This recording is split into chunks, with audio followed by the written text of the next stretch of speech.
د طالب دولتي بندیانو د تبادلې د لړۍ په دوام تازه طالبانو په بلخ ولایت کې 14 پولیس او عسکر له بند خلاص کړي.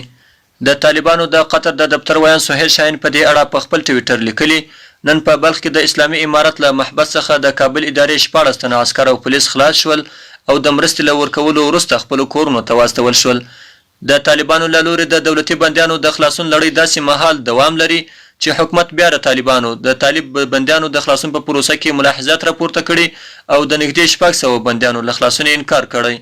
حکومت په لومړیو کې ادعا درلوده چې یاد شمېر 1509 طالب بندیان جنایي دوسیې لري، خو 3 ورځې وړاندې د کابل حکومت د بهرنیو چارو سرپرست وزیر حنیف اتمر وویل چې نړیوال د یاد شمېر بندیانو په خلاصون کې ورسره موافقه نه کوي. په ورته وخت کې طالبانو بیا د خپل بندیانو په تړاو د حکومت ادعاوې ردوي او د بین الافغاني مذاکراتو د پیلېدو په وړاندې د خنډونو جوړولو هڅې نوموي.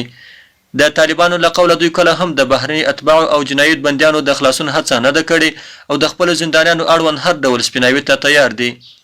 د بندیانو په پروسه کې د حکومت ملاحظات داسې مهال دي چې د هیواد دننه او د باندې بیلابیل جهتونه د یادې پروسې د بشپړولو غوښتونکي دي. د کابل حکومت ته پخلاینې عالی شورا رئیس عبدالله هم غږ کړی چې د بین الافغاني مذاکراتو د پیلېدو په خاطر حکومت ژمن دی د بندیانو د تبادلې پروسه بشپړه کړي. رحمت الله شهکار د خپلواک تلویزیون همکار.